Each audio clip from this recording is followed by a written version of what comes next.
Movie की starting एक hospital से होती है जहाँ पर एक लेडी अपनी मॉम के साथ हॉस्पिटल आई थी। दरअसल वो प्रेग्नेंट थी और हॉस्पिटल में उस टाइम पर कोई भी नहीं था। इस लेडी का नाम नतालिया होता है। हॉस्पिटल में आते के साथ ही उसकी डिलीवरी का टाइम भी आ चुका होता है। उसकी मॉम एलिना उसके साथ होती है। उसकी तबीयत बहुत ही ज्यादा खराब होना शुरू हो जाती है। हॉस्पिटल में कोई भी ना होने की वजह से उन्हें थोड़ी सी मुश्किलों का सामना करना पड़ता है। दरअसल रात काफी हो चुकी होती है जिसकी वजह से वहाँ पे ज्यादा डॉक्टर्स अवेलेबल नहीं होते। वहाँ पर एक नर्स होती है जो इसकी डिलीवरी करने में हेल्प करती है और उसकी डिलीवरी हो जाती है। लेकिन बच्चे की डिलीवरी होते के साथ ही तीनों लोग बहुत ज्यादा परेशान हो जाते हैं क्योंकि उनकी आंखों के सामने एक ऐसा मंजर था जिसके ऊपर वो यकीन नहीं कर पा रहे थे। दरअसल ये बेबी पैदा होते के साथ ही हवा में उड़ने लग जाता है और नतालिया ये देखने के बाद बहुत ज्यादा हैरान हो जाती है। वो अपनी मॉम एलिना से कहती है कि हमारे यहाँ एक एंजल बच्चा पैदा हुआ है। लेकिन एलिना एक बूढ़ी औरत होती है और उसे काफी एक्सपीरियंस होता है। वो देखते ही समझ जाती है कि ये बच्चा एबनॉर्मल है।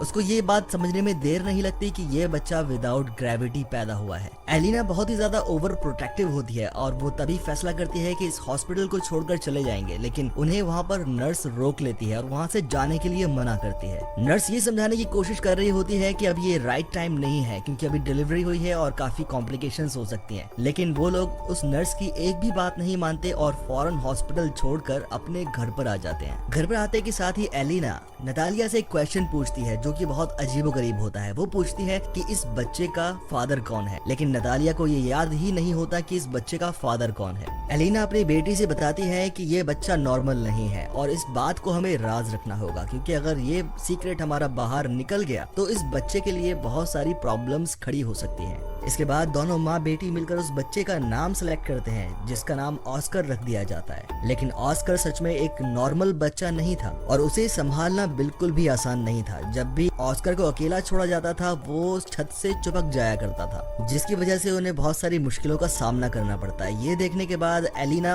अपने पौधे के लिए एक बेड बनाती है जिसकी वजह से वो बच्चा जमीन पर ही रहे और छत के ऊपर भी बहुत सारी ऐसी चीजें लगा देती है जिससे बच्चे को कोई भी नुकसान ना हो पाए। दोनों को इस बात का भी डर था कि अगर किसी दिन बाय चांस इसको अकेला छोड़ दिया तो हो सकता है ये ऊपर हवा में उड़ जाए और स्पेस के अंदर पहुंच जाए। इस वजह से एलिना और अगाथा बहुत ही ज्यादा कॉन्शियस हो जाते हैं अपने बेबी के लिए। जैसे जैसे समय बीतता जाता है ऑस्कर बड़ा हो जाता है और थोड़े समय बाद वो तकरीबन 8 साल का हो जाता है। विदाउट ग्रेविटी पैदा होने की वजह से उसे घर पे ही रखा जाता था। उसकी नानी उसे कभी भी बाहर नहीं जाने दिया करती थी। घर पे रहने की वजह से वो ज्यादातर कार्टून्स देखा करता था और उसे सिर्फ सुपरमैन की ही कार्टून्स पसंद थी और अपने आप को भी वो एक सुपरमैन ही समझा करता था। कई बार ऑस्कर अपनी मदर नतालिया से पूछता था कि उसे वो लोग बाहर क्यों नहीं जाने देते। उसकी इस बात को हमेशा इग्नोर कर दिया जाता था। कई दफा वो खिड़की से झांककर बाहर देखा करता था जहाँ पर वो नॉर्मल इंसानों को बात करते हुए और चलते फिरते हुए देखता था। उसे वहाँ पर ऐसे बहुत सारे बच्चे नजर आते थे जो स्कूल जाया करते थे।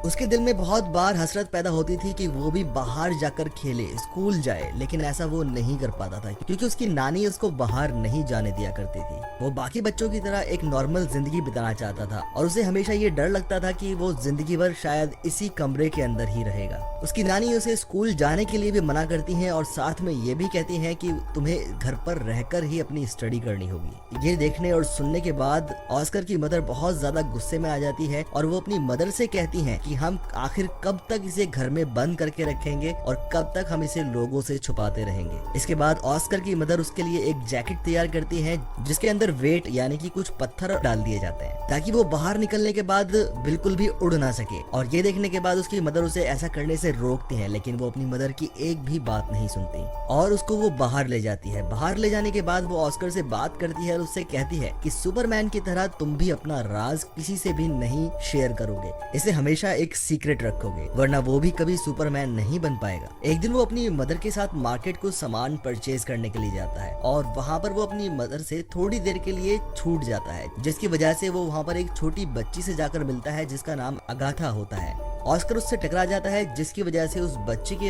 हाथ में रखा सामान जमीन पर गिर जाता है। ये देखने के बाद अगाथा ऑस्कर के ऊपर बहुत चिल्लाती है और अपना सामान उठाती है। उस सामान में से 2 पानी की बोतल निकालकर वो ऑस्कर के हाथ में थमा देती है और कहती है कि तुम्हारी पनिशमेंट ये है कि तुम इन बोतल्स को मेरे साथ मेरे घर तक छोड़ने जाओगे। ऐसा करने से ऑस्कर उसको मना कर देता है लेकिन अगाथा छोटी होने के बावजूद भी उसको बहुत ज्यादा इंसिस्ट करती है और मना लेती है। अपनी मदर को आसपास ना पाकर ऑस्कर उसके के साथ उसके घर उसको छोड़ने के लिए चला जाता है। अब ऑस्कर के हाथ में 2 पानी की बॉटल्स होती हैं और उसकी पॉकेट के अंदर पत्थर भी रखे हुए होते हैं, जिसकी वजह से वो अपने आप को बहुत ज्यादा हैवी फील कर रहा होता है। तो तभी वो अपनी पॉकेट से दोनों पत्थर निकाल कर जमीन पर फेंक देता है। रास्ते में चलते चलते ऑस्कर की फ्रेंडशिप अगाथा से हो जाती है और वो उसके घर पहुंच जाते हैं। अपने घर पहुंचने के बाद अगाथा उससे पानी की बॉटल्स मांगती है, लेकिन ऑस्कर उसको पानी की बॉटल्स देने से मना कर देता है, क्योंकि उसको ये अच्छी तरह से मालूम होता है कि अगर उसने ये सारी बॉटल्स उसको दे दी तो वो पूरी तरह से खाली हो जाएगा और बिल्कुल भी वेट ना होने की वजह से वो हवा के अंदर उड़ना शुरू हो जाएगा।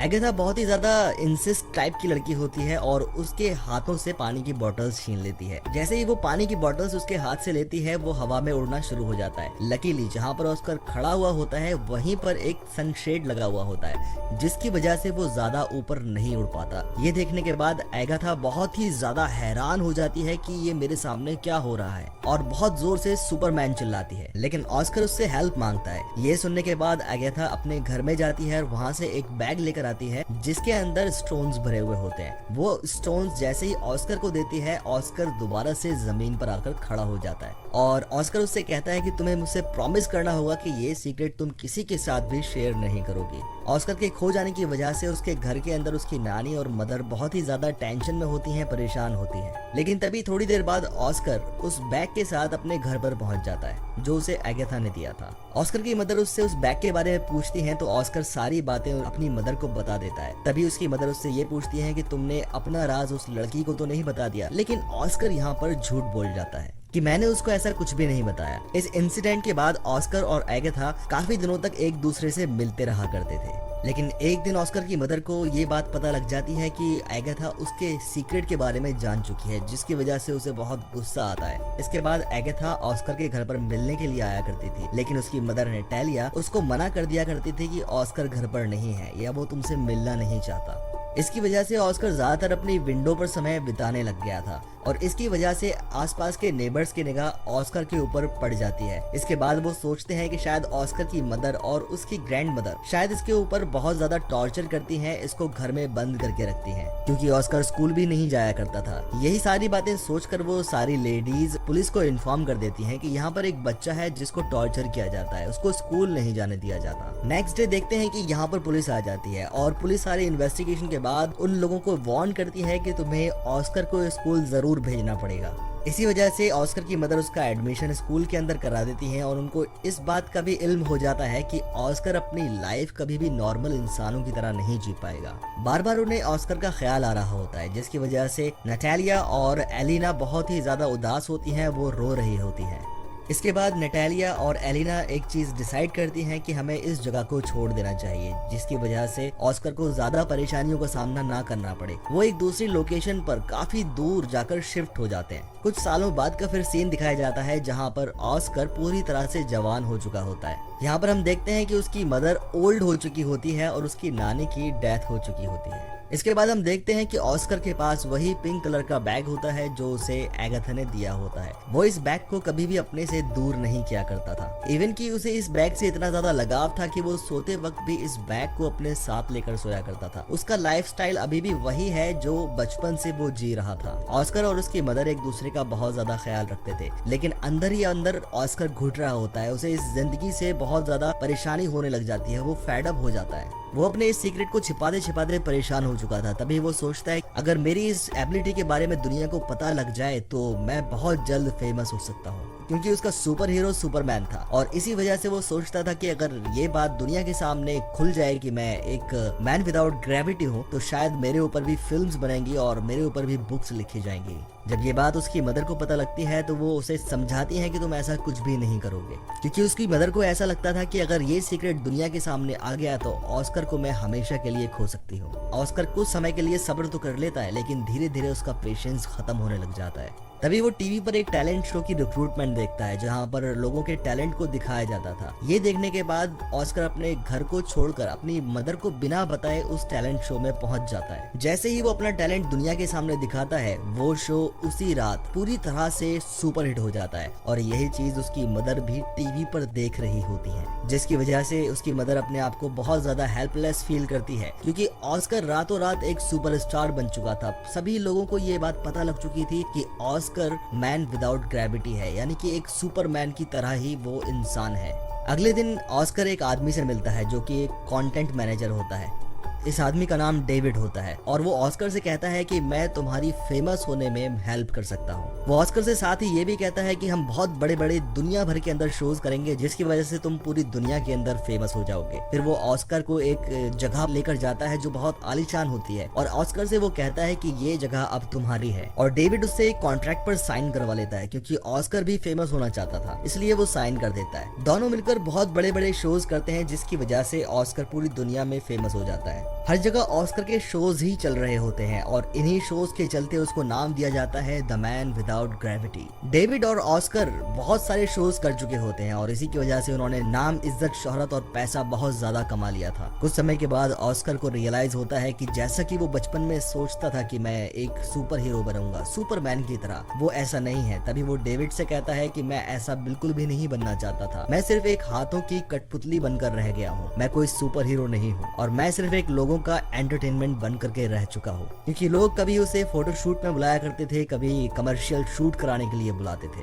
और कुछ समय बाद ही वो इस लाइफ से भी फेड अप हो चुका होता है। हालांकि उसके ऊपर भी बहुत सारी बुक्स लिखी जाती हैं, डॉक्यूमेंट्रीज बनाई जाती हैं, शॉर्ट मूवीज बनाई जाती हैं और कुछ मैगजीन के अंदर तो उसकी मदर और उसकी ग्रैंड मदर को बहुत ही ज्यादा बुरा कैरेक्टर साबित कर दिया गया था। इन बातों के चलते ही ऑस्कर अपना एक लास्ट शो करता है जहाँ पर उसे एक एंजल का कॉस्ट्यूम पहनाया जाता है जो कि ऑस्कर को बहुत ज्यादा बुरा फील हो रहा होता है। बुरा लगने की वजह से ऑस्कर ऑडियंस को बहुत ही बुरा भला कहना शुरू कर देता है। इसके बाद वो अपनी मॉम के पास जाता है और उनसे कहता है कि मैं ये सारी चीजें छोड़ने का फैसला कर चुका हूँ। इसके बाद हम देखते हैं कि ऑस्कर डेविड के पास वापस जाता है। वो डेविड से कहता है कि लास्ट शो के बाद से मैं मशहूर नहीं रहा और मैं ये काम छोड़ना चाहता हूँ, लेकिन डेविड उससे कहता है कि तुम इस काम को ऐसे ही नहीं छोड़ सकते क्योंकि तुमने मेरे साथ एक कॉन्ट्रैक्ट साइन किया था। लेकिन ऑस्कर अपनी जिंदगी से परेशान हो चुका था। वो डेविड से कहता है कि तुम लोगों से जाकर ये कह सकते हो कि ऑस्कर अब मर चुका है या फिर हवा में कहीं उड़कर चला गया है जिसके बारे में मुझे कुछ भी मालूम नहीं। इसके बाद वो अपनी मॉम के पास जाता है और उनसे भी गुड बाय कह देता है क्योंकि वो इस लाइफ से परेशान हो चुका था। अगले ही दिन हम देखते हैं कि न्यूज के अंदर ये न्यूज चल रही होती है कि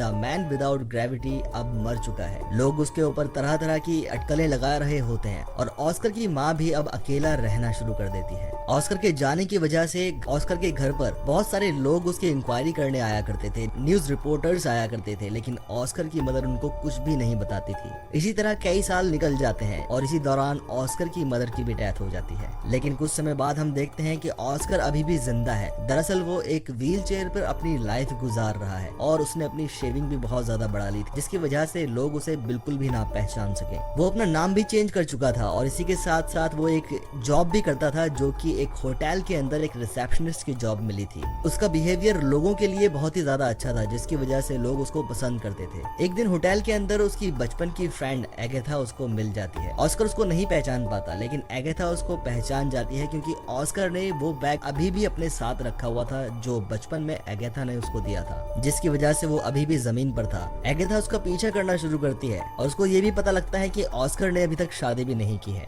एगेथा अपनी पहचान बता देती है जिसकी वजह से दोनों बहुत ज्यादा खुश होते हैं और आपस में शादी कर लेते हैं और शादी के बाद वो उसी घर में चला जाता है जहाँ पर वो बचपन में रहा करता था। और दोस्तों ये मूवी यहीं पर एंड हो जाती है।